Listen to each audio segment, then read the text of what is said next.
Os dias são maus, mas Deus tem algo especial aos nossos corações.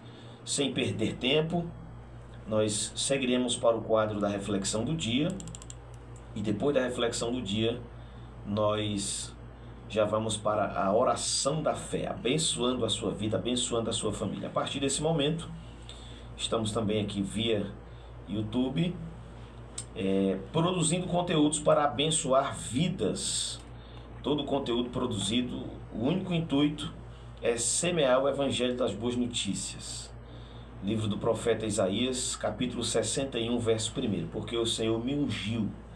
Essa unção, que é a unção da escolha, e a unção, essa unção depreciada, essa unção missionária, para alcançar corações, alcançar vidas, lares, pessoas, famílias, alcançar a nossa geração com a palavra de Deus.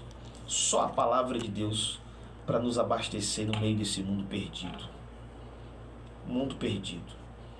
Mas, graças a Deus que nós estamos em Cristo Jesus e somos mais do que vencedores. Então vamos para o quadro da reflexão do dia. Roda a vinheta, meu diretor. Reflexão do dia. E a reflexão do dia, ela está embasada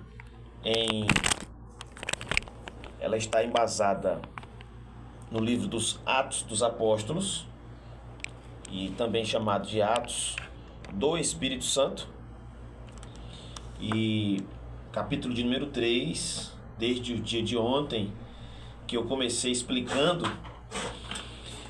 Terminou o culto no domingo à noite, lá em Belterra. O pastor Misael chamou 2 obreiros, 2 auxiliares, 2 cooperadores, e fez a sua fala.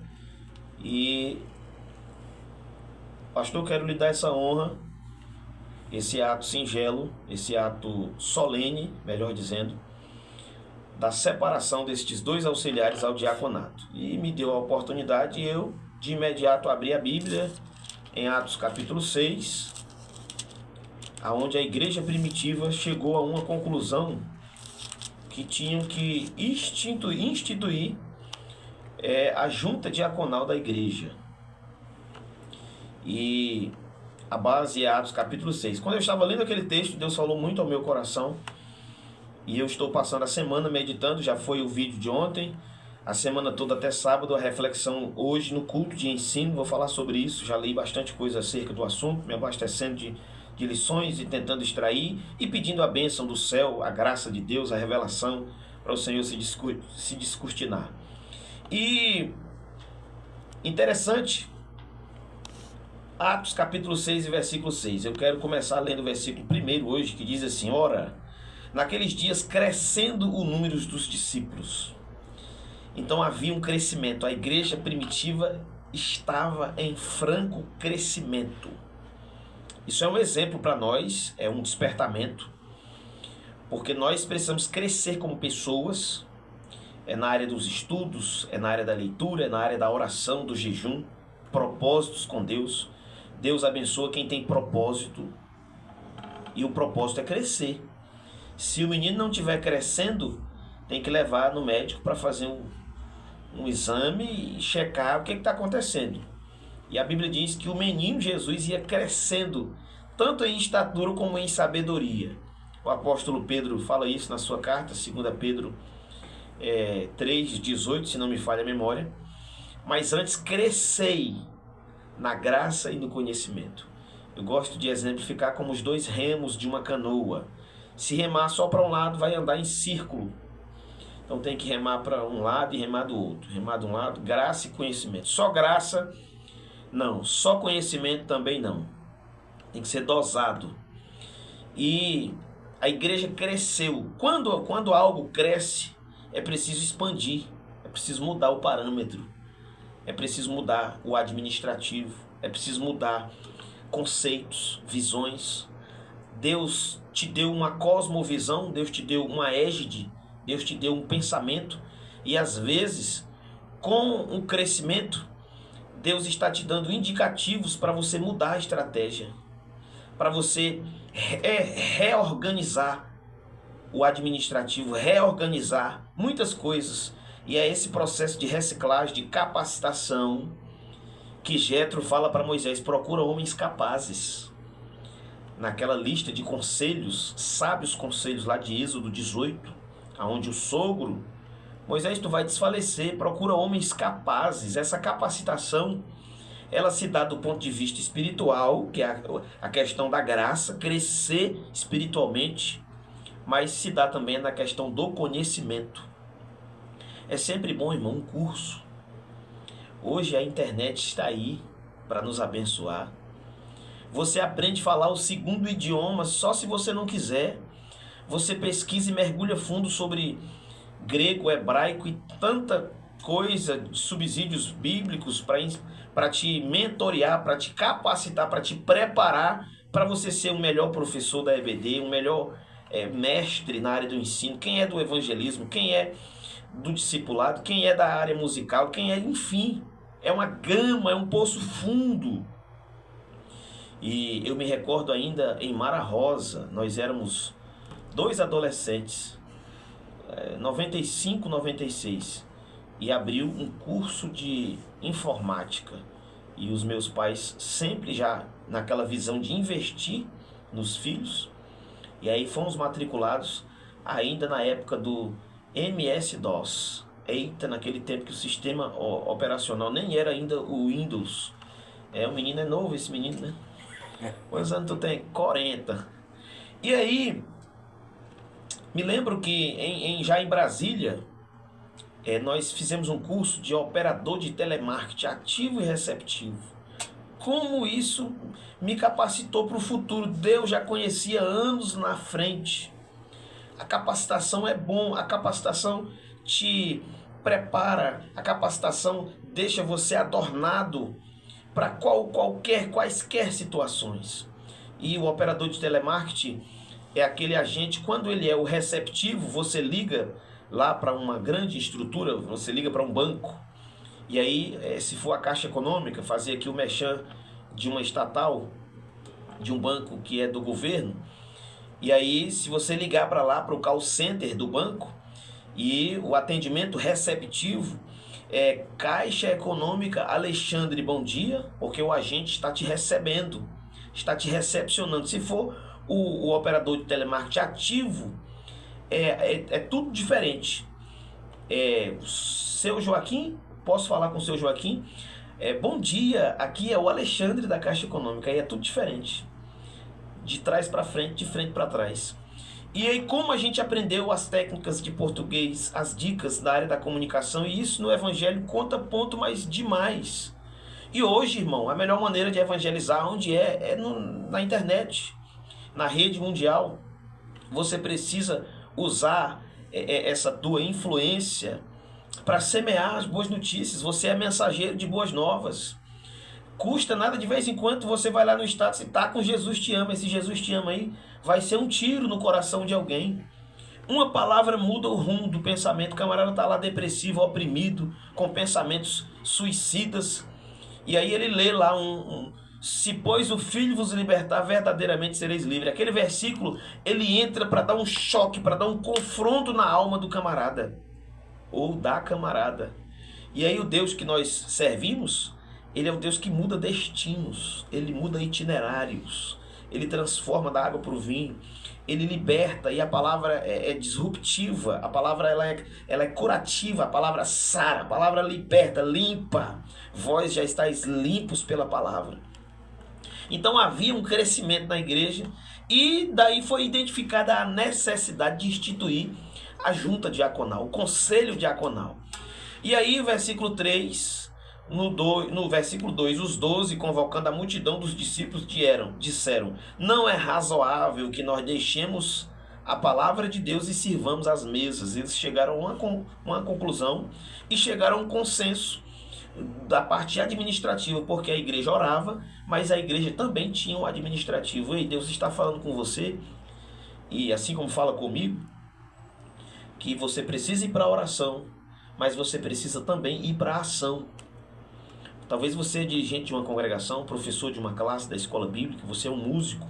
Talvez você é um voluntário da igreja, é um dizimista fiel e ofertante, é uma coluna. Talvez você é um zelador da casa de Deus. Eu não sei qual é a área que você atua, mas seja qual for a área que você atua, nós, eu estou também me incluindo, nós precisamos fazer o espiritual e o material. Você pode dar uma dica para o seu pastor. Meu pastor, se a gente fizer assim, assado. E essa dica, esse pensamento rebuscado, maximizado, essa mente viva para você ser criativo, ser inteligente, para você usar o raciocínio, tudo isso fala de crescimento. A igreja cresceu, então não é para ficar agindo da mesma forma. Cresceu, agora mudou a maneira de pensar. Quando, voltando na questão de Jetro para Moisés, Jetro faz questão de observar lá as lideranças. Tem o líder de 10, o líder de 100, o líder de 50 e o líder de 1000. O jeito de você administrar uma igreja de 50 crentes é diferente da igreja de 1000 crentes. Ontem eu assistia o culto, um pedacinho do culto administrativo da IEADAN, Assembleia de Deus do Amazonas, e era o culto administrativo deles. Prestação de conta, na verdade era uma Assembleia Geral, lá no Templo Central, na Duque de Caxias. Eu já fui em alguns cultos lá na Duque de Caxias, no centro de Manaus, e eu observando a dinâmica, mas são 1.300 templos, mais de 1.200 e poucas congregações, irmão, é loucura. São a cifra lá de 5 milhões e pouco que entra, e prestação de conta, o contador no culto, os advogados da igreja no culto, todo mundo, lisura total, transparência. Eu achei muito lindo, aquilo me chama a atenção. A gente está no meio e a gente precisa aprender, crescer e observar. Tá dando certo, então vamos lá, vamos ver o que eles fizeram para dar certo e vamos fazer também. Claro que cada um tem uma peculiaridade, cada um tem uma visão, cada um tem um jeito, e você vai adaptando a sua maneira, a sua realidade, a sua peculiaridade, e Deus vai dando graça, porque nós estamos no tempo do fim, Jesus está voltando, e a gente precisa fazer a coisa andar, fazer a coisa crescer, a gente precisa reciclar o pensamento, melhorar, nós precisamos crescer, diminuir o tom da voz e melhorar o argumento. Hoje ninguém ganha nada no grito. Hoje é na inteligência. Se destacam os mais capacitados. Quem lê mais, se capacita mais. Eu ouvia lá em Rurópolis, eu acredito que o senhor se lembra daquela observação, um obreiro ministrando, da nossa equipe que veio da convenção, um dizendo que estava lendo um livro por mês, o outro disse, não, eu estou lendo um livro por semana. E aí, isso é o quê? É inteligência, é despertamento, é dedicação. Dedicação. Se você se dedicar, a tua liderança ela vai ser refinada. Você vai ser um instrumento burilado na presença do Senhor. Se houver dedicação, a dona de casa não é a mesma. Se houver dedicação, tu vai ser aquela mulher dos sonhos do teu marido. Se houver dedicação, tu vai ser um marido de excelência. Deus vai te dar os caminhos. Deus vai te dar pensamentos, insights, cliques. Do nada você vai receber e Deus é contigo, porque Ele dá sabedoria para quem pedir. E esse despertamento, eu estou aqui debaixo do sangue de Jesus ministrando para você acordar para esse novo tempo, para esse crescimento, para essa fase atual, atualizado. Alguém refinado, alguém que tem um pensamento diferente do de todos. Não, tá todo mundo falando aí, você não é conformado, você não é mais um no meio do caminho. Você precisa evoluir, você precisa crescer. Então os 12 se reuniram, houve um consenso entre eles, isso aqui é bom salientar.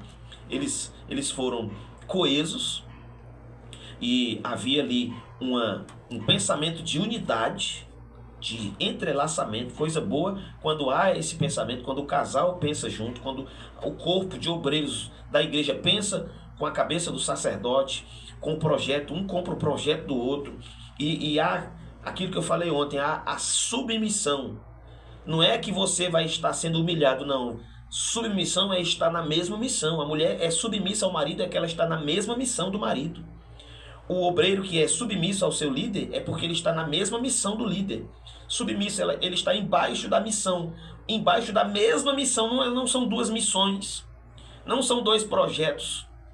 O filho que é submisso ao pai, ele está dentro do projeto do líder. O pai é governo, o pastor é governo, o executivo é o governo.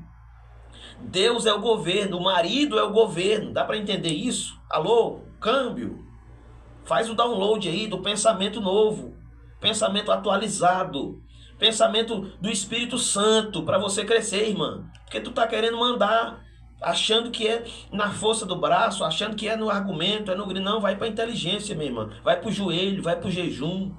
Ei, líder, tu vai ganhar a tua igreja como? Para ela crescer, para o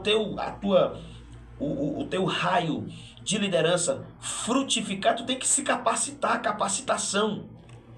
E foi isso que eles entenderam. Olha, versículo 3, Atos 6:3. Escolhei, pois, dentre vós 7 varões. Aí vem as prerrogativas dos varões. De boa reputação, mais vale o bom nome do que as muitas riquezas. A reputação do camarada diz respeito, e eu estou falando aqui de crescimento da igreja, né? Capítulo 6, versículo 1. Por que cresceu? O que é que faz a igreja crescer hoje? A comunidade de irmãos? É relacionamento. Um amigo chama o outro amigo e cada um ganha mais um, e o outro ganha outro, e aí isso é fruto de uma boa reputação. Amizade. Faz os convites, distribui. Irmão, dia tal, nós vamos orar aqui 15 dias, 30 dias, tal dia nós vamos trazer um amigo para a igreja. Cada um vai trazer. Se eu convidar um fulano de tal é uma coisa, mas se o senhor for amigo dele, se o senhor convidar, a sua palavra tem mais peso que a minha. Como é o nome disso? Boa reputação. Pegou a visão? Essa boa reputação aqui tem uma gama de informações. É poço fundo também. Então, o crescimento dá-se a partir dessa boa reputação. A network, a rede de relacionamentos, os amigos. Quem tem amigo, mais vale um amigo na praça do que o dinheiro na caixa, né? Diz o adágio popular. Uma amizade, ela arrebenta tudo. Não, eu tenho um amigo lá na prefeitura. Acabou, meu irmão, dá certo. Arruma os cones, fala com o pessoal do Detran, do Denatran. Não, eu conheço um advogado. Se você conhecer, já está mais fácil. Meio caminho andado. Vai congregar naquela igreja, olha, eu conheço o pastor dela. Eu vou ligar para ele te dando a recomendação. Quando você chega lá, irmão, a porta já está aberta. Já tem sorriso, tem cafezinho, tem abraço, tem oportunidade. Tem situações criadas, tudo fruto dessa boa reputação. Então, na verdade, hoje a igreja precisa dessa boa reputação, explorar isso. Explore essa boa reputação, irmão, em benefício do reino. Explore a tua boa reputação em benefício do crescimento do teu departamento, do crescimento da tua igreja, da tua instituição. Nós vamos levar um médico lá agora, nos primeiros dias de dezembro, é fruto desse bom relacionamento. Por que o Dr. Rubens veio lá do Maranhão, veio parar em Itaituba? Relacionamento. E aí você usa o relacionamento para benefício da obra. Tem gente usando só para benefícios particulares, para benefícios escusos. Usa para o benefício da obra, do reino. Usa toda a tua rede de amigos, rede de contatos, para fazer a coisa andar, para fazer a coisa crescer. E a gente vai deixar um pouquinho para amanhã, que é para você ficar sempre com esse gostinho aí, a semana toda falando sobre a escolha destes 7 homens. E hoje ficou só na boa reputação, né? Amanhã tem cheios do Espírito Santo e de sabedoria, aos quais constituamos sobre esse importante negócio. E depois nós vamos falar, até sábado a gente vai chegar em todos eles e vamos destacar Estevão, que dentre os escolhidos fez a diferença, foi o primeiro mártir, comprou tanto a ideia a ponto de morrer por ela. Será que você está disposto a comprar uma ideia, a sofrer por ela, suar a camisa, morrer pelo projeto? E falando do projeto casamento, o marido tem que amar a esposa, tem que amar o projeto a ponto de morrer por ele. Porque o princípio bíblico nos orienta, a pedagogia bíblica diz que tem que amar assim como Cristo amou a igreja. Como foi que Cristo amou a igreja? Morrendo pelo projeto. Ei, líder! Ei, irmão! Ei! Tu tem que morrer pelo teu projeto se for preciso. Soframos pelo nosso projeto. Dedicação pelo projeto. O projeto vai crescer, mas tem que morrer pelo projeto. Força de expressão para você entender a aplicação, pessoal. Eu fecho aqui. Beijo no seu coração. Deus continue ajudando, suprindo a tua necessidade física, mental e espiritual e te dando luz, e te dando aí uma direção, e te dando um norte, e te dando um GPS. Não esteja perdido, não esteja vivendo por acaso. Tenha uma meta, tenha um objetivo, tenha um itinerário. Saiba para onde você está indo. Trace metas espirituais e vamos juntos continuar lutando e vencendo, fazendo a obra de Deus e o nome do Senhor sendo glorificado.